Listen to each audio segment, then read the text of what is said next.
At last, we have all the details about the highly anticipated path of Exile to early access.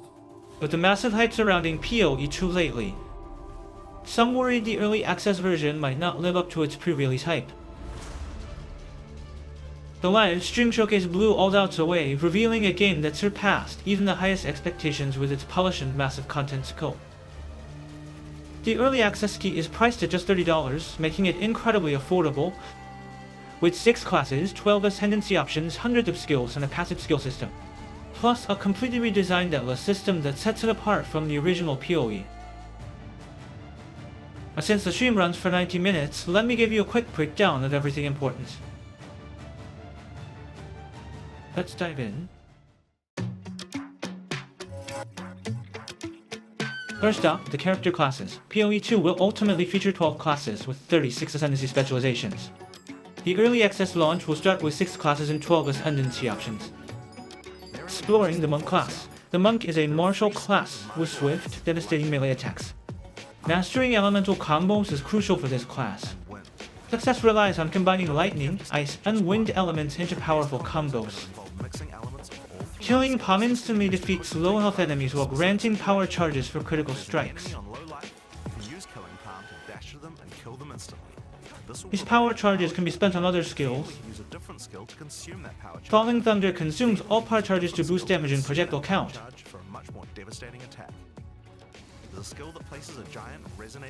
Staggering Palm can knock down enemies who are close to being stunned. Once enemies are downed, all attacks generate wind blasts in the area. The Resonating Bell reflects damage back to enemy for massive bonus damage. The Monk masters versatile skill combinations. Stay tuned for our upcoming class guide video for more detailed skill information. The Monk class offers 2 advancement paths in early access. The Invoker can double their energy shield through meditation and boost specific elemental damage types. They also inherit the Warden's avatar of the Wild skill from the previous game. It's an ultimate ability that temporarily transforms you into an avatar. The advancement path centers on darkness over elements. It is the acolyte of Sheula, known as either the Sheula worshipper or Sheula fanatic. This class converts spirit resources into darkness, enhancing auras and summoning powers. Darkness reduces incoming damage and adds chaos damage to attacks. It also grants chaos resistance and instant mana absorption. And this makes it perfect for mind over matter builds. The warrior, while slower, excels at delivering devastating strikes. Creating multiple fissures lets you combine them with strike skills for sustained damage output. Combine fissures with Stampede's explosion for devastating damage. You also have access to various Warcry abilities. Warcry can trigger Stampede's explosion twice. Shields offer more defensive stability than two-handed weapons. A raised shield blocks all incoming frontal damage. Shield blocking outperforms dodging, but each blocked hit builds stagger gauge, so block wisely. A full stagger gauge breaks your stance, leaving you vulnerable. Shields unlock various abilities like shield charge. Warriors can also summon ancestral warrior totems to perform melee skills. Pretty impressive, right? Personally, I love this skill. Warriors can ascend into either Warbringer or Titan. Warbringers can call upon ancestral spirits for self-enhancement or powerful defensive abilities. Warcries and detonate corpses for massive damage and can be enhanced by nodes that bypass cooldown. Titans specialize in devastating slam attacks. Slams can trigger bonus explosions, undead, crushing blows to all hits. Crushing blows can stun enemies instantly, and with specific nodes, you can deal massive damage to stunned enemies for powerful synergy. The Ranger stands as PoE signature archer class. Rangers excel at swift, precise bow attacks. Most Ranger skills can be seamlessly combined with movement. Rangers can infuse their attacks with lightning, poison, or physical damage. Lightning skills can chain between enemies or create ground effects that shock. Use ice attacks to slow enemies while escaping, or poison them for damage over time. Master the Ranger's combos to unleash hundreds of arrows that dance between enemies. Rangers can specialize into either Deadeye or Pathfinder. Deadeye specialization offers additional projectiles and speed boosts through Tailwind. The Eagle Eye node eliminates distance-based accuracy penalties. This reveals a new system where accuracy decreases with greater distance from targets. Pathfinder specializes in maximizing flask effects and poison damage. The mixture node lets you convert flasks into throwable explosives. These explosives can inflict bleeding, extra damage, or spread poison effects. The poison node offers a powerful trade-off: double poison stacks for shorter duration. Pathfinder is essential for early game poison builds in early access. Let's check out the Mercenary, one of the new classes. The Mercenary excels at mobile combat and uses various types of ammunition in their arsenal. Built for WASD movement, this class wields skills mimicking shotguns, rifles, and grenades. Chain powerful combos to trap enemies behind ice walls, then shatter them for massive damage. Or deploy cast grenades and detonate them to wipe out entire groups of enemies. Like before, you can use crossbows, plus new aerial grenade skills that rain down destruction. The Mercenary can advance into either a Witch Hunter or Gemling Legionnaire. Witch Hunters trade half their armor and evasion for a powerful elemental shield. They also excel at map clearing thanks to their signature Corpse Explosion ability. This ability works like Slayer's finisher from the original game. With luck, your first hit can instantly deal 30% of an enemy's total health as damage. It can also consistently disrupt enemy spellcasting, worthy of the name the Witch Hunter. Next up, the Gemling Legionnaire. This class was inspired by monsters from the original Path of Exile. They enhance their power by implanting gems into their body. Their abilities include adding 3 skill slots and boosting max resistance through gems for better survival. They can equip any gem regardless of stats and enhance all gem qualities.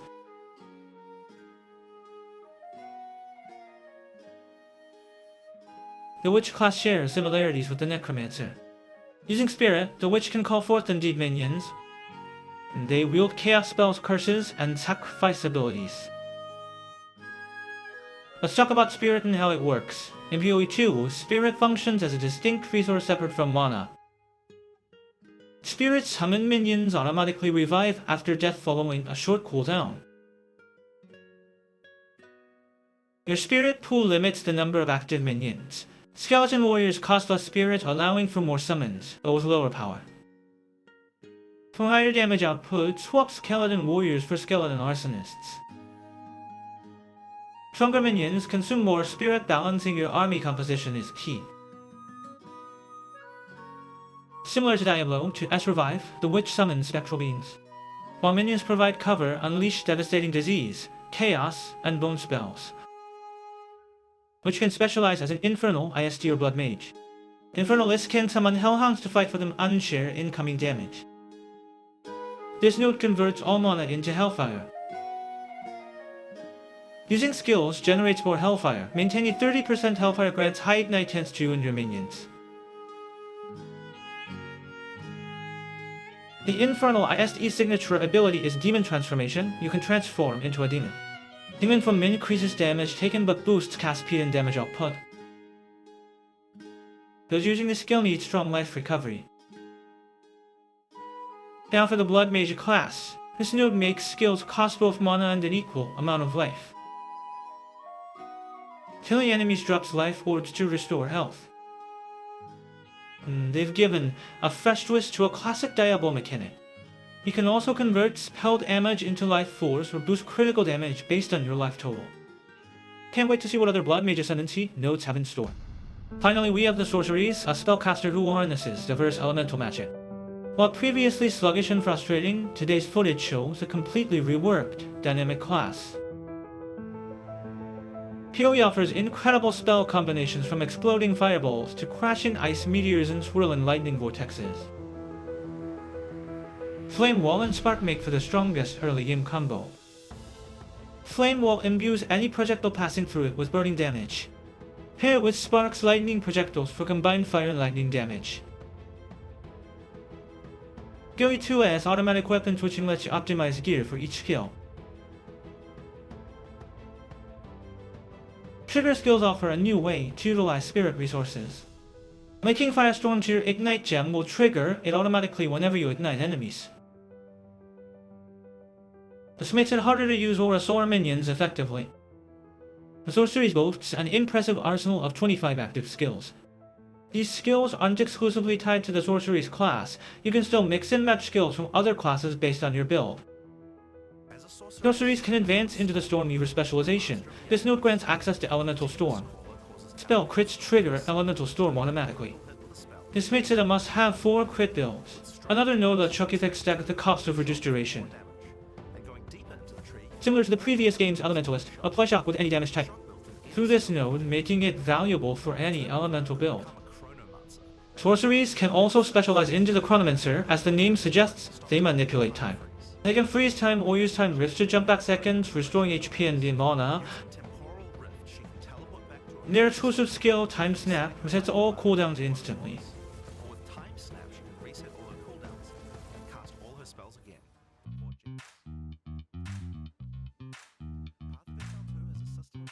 Path of Exile features a one-of-a-kind skill system. At its core are support gems, which enhance and modify your active skills. For example, linking a multiple projectile support to a projectile skill increases its projectile count, and that's just one way to enhance your skills. With over 100 support gems available, you can link up to 5 of them to a single active skill. In PoE2, however, each type of support gem can only be used once. Choose your support gem combinations wisely. With countless ways to enhance skills, experiment and create your own unique combinations. If you can imagine it, chances are it's already possible in the game.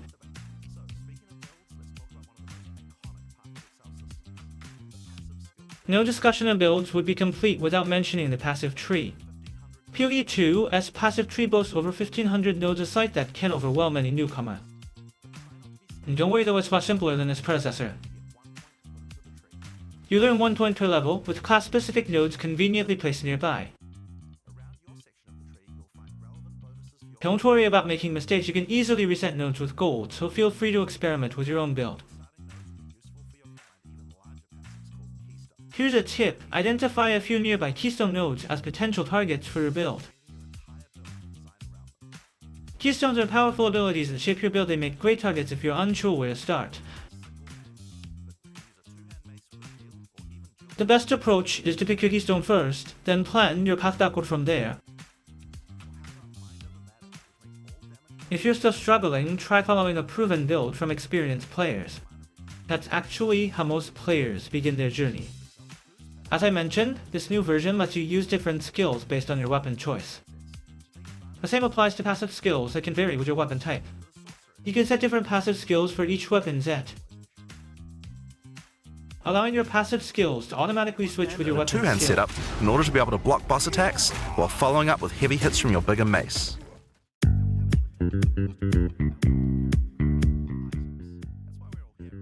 Item crafting has been greatly simplified from the previous game. Gone are most complex crafting methods, now you just need basic currency items. Let me break it down. Use Transmutation Orb to upgrade normal items to magic ones, while Augmentation Orbs add extra modifiers to magic items.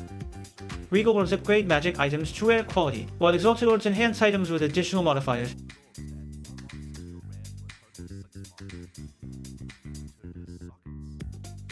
PoE2 introduces an all-new socket system. Items with sockets can be enhanced by inserting runes into them. You can also find orbs that add sockets to items. Orb. This will allow you to add sockets to your existing items. These basics of crafting are enough to get you started. You'll also discover unique items with powerful special effects. Take the Chlorine Bow while its damage is low and double your attack speed. Many builds can use it effectively. You'll also find unique boots that explode corpses into poison clouds, and armor that transforms rolls into blink skills. The flask system has received a major overhaul. In the previous game, you had to juggle all 5 flask slots constantly. Now you'll only need to use the first 2 flasks. You can get freeze removal and bleeding immunity by equipping belt charms instead. This reduces flask management stress, helping with complex controls. Let's take a look at the Ascendancy trials. Insert quest coins into the relic chamber to start the trial. Kill monsters to fill the central chalice with blood. Taking damage reduces both life and honor. Lose all honor and you fail the trial. Veteran players might recognize this from the Sanctum. After clearing each chamber, you can move forward, you can preview and choose your path to the next floor. Just like the Sanctum, right? Despite the traps and debuffs, merchants offer helpful blessings for purchase. With the right combination of blessings, you can overcome the Ascendancy Trial. Defeat the powerful boss, claim item rewards using trial keys and earn Ascendancy points at the altar. Your first Ascendancy Trial will reward you with 2 points. You can earn more points by completing 3 different types of trials. The early access version only features the trials though. You can repeat the same trial to earn additional points. Just choose trials that work best for your build. Here you'll meet the Trial Master, a familiar face to all exiles. Balance the rewards and debuffs as you progress, defeat the boss to earn additional Ascendancy points. You also gain the right to ascend. If you already did the Trial of the Sycamores, then you can claim 2 more points to add to your Ascendancy class.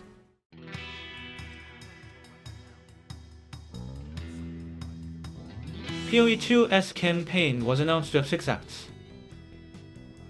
The plan is to reach level 65 at Act 6 and enter the Atlas endgame, but only Act 3 is currently available.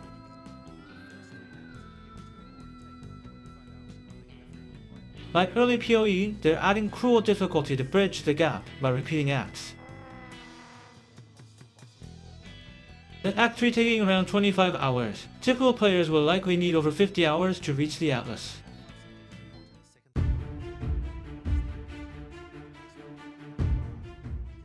Finally, let's dive into the highly anticipated endgame content. This is the highlight of today's reveal, and you won't want to miss it. At the heart of the endgame lies the Atlas system. Unlike PoE 1's linear Atlas progression, PoE 2's Atlas system takes inspiration from Last Epic's monoliths.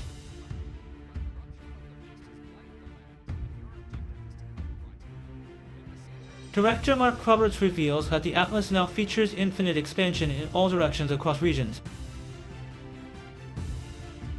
From the central ziggurat, place waste zones in adjacent zones to access new regions. Each area features random maps and monsters, creating unique combat scenarios every time. The early access alone will feature over 400 unique monster types. The Atlas offers several special encounter types. First up are the shrines. Defeat corrupted monsters at shrines to gain powerful temporary buffs. Though based on PoE 1's shrines, they're now reminiscent of Diablo 4's cursed altars. Let's talk about the Vault. The Vault contains hidden monsters that drop valuable loot when defeated. You can modify vaults using currency items like evolution orbs and alchemy orbs. You'll also encounter essence trap monsters. Defeating these monsters rewards you with essence, a special currency type. Essence can upgrade normal items to magic ones with guaranteed properties. Some essences can even transform magic items into rare ones. With smart essence usage, crafting good items becomes simple. Waste stones can also be upgraded using standard currency items.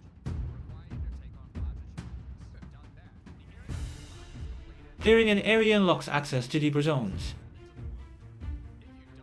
Failed map attempts cannot be retried in the same area. If one path is blocked, you'll need to find an alternate route. While progressing through the Atlas, you'll discover a wide variety of unique maps. You can find the Untainted Paradise map from the previous game, perfect for XP farming, and even claim NPC-occupied areas as your personal hideout. Discovering towers will unlock more of your Atlas map. The new Atlas system offers more than just map clearing, it's all about strategic exploration. These map icons indicate special encounters within.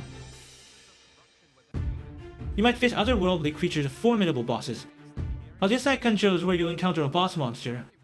These bosses return from the campaign with upgraded AI and enhanced abilities in the Atlas. Defeating bosses lets you strengthen boss-related nodes in your Atlas passive tree. Progress through the Atlas to develop your own farming strategy via passive skills. Don't worry if it seems overwhelming, just focus on boosting the content you enjoy. PoE2 lets you obtain tablets from endgame content to replay those encounters.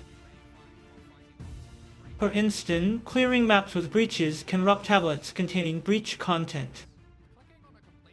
Using these tablets at the tower adds breach content to surrounding maps. Customize your Atlas exploration by adding preferred content to maps for better rewards. You can upgrade these tablets using currency items.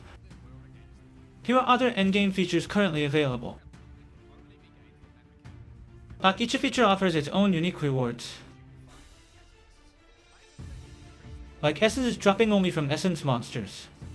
Breaches drop Catalyst special currency for enhancing rings and amulets. Breach rings can reach up to 50% quality. Higher quality life modifiers grant significantly more health. Keep running breaches to unlock their endgame content. Use a breach stone at the realm gate to access their domain and face Zeshet, the breach's final boss. Defeating Zeshet grants unique rewards exclusive to this encounter. Atlas passes also let you upgrade breach encounters for better rewards. Enhanced versions of Zeshet drop better loot than the basic encounter. All PoE to endgame encounters follow this progression system. Let's check out rituals next. This symbol represents ritual content. Like in PoE 1, ritual encounters revive near by slaying monsters when activated. 10 monsters generate tribute, which you can spend on ritual rewards.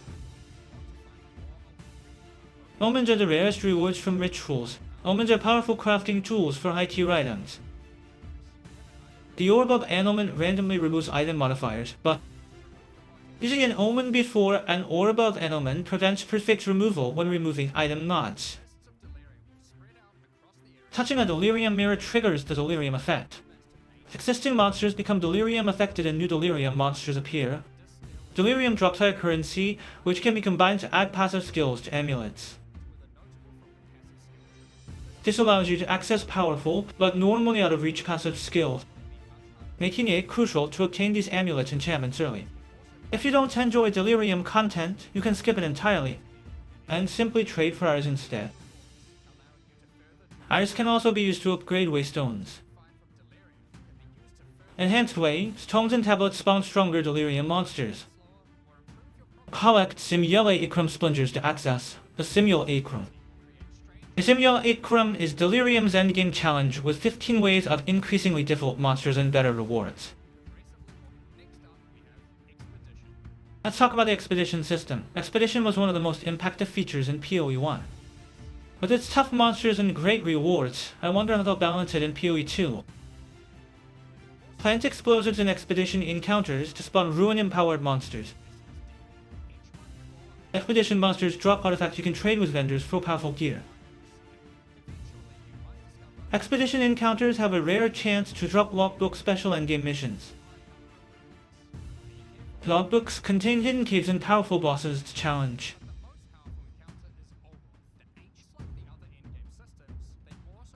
You can also use coins to access enhanced versions of Ascendancy trials. These encounters offer exclusive special jewels and access to Sanctimus enhanced by unique items. Progress to the final stage to acquire powerful Vol Empire items, including Vol Orbs. Vol Orbs are endgame currency for ultimate item modification. Corrupted items become permanently locked from further modifications. Vol Orbs can alter item modifiers, add enchantments, or bypass socket restrictions. This allows adding sockets or major enhancements to unique items. Trial Masters occasionally reward players with Soul Cores. Soul Cores contain rare modifiers unavailable on standard runes. Reaching the final boss unlocked the Trial Master's Tower. The wealth of endgame content is remarkable for an early access release. Lastly, let's talk about the endgame bosses. How do we face endgame bosses similar to PoE 1's Exile, Eater, or Uber? During Atlas progression, you'll discover a massive fortress. You'll need 3 keys to unlock this fortress. Defeat all surrounding Uberact bosses to gain fortress access. This location will house the most powerful final boss, though details remain unrevealed. Naturally, defeating this area unlocks new endgame Atlas passive skills. I can't wait to see the true strength of the final boss and how much stronger exiles can become. That wraps up our coverage of the PoE2 Early Access live stream. I tried to keep things brief, but there was just so much to cover. With lots of new info to unpack and mysteries still to solve. I'll dive deeper into all this in upcoming videos. Want more Path of Exile to updates and gaming news? Hit that subscribe button. Found this helpful? Don't forget to drop a like. Thanks, see you next time.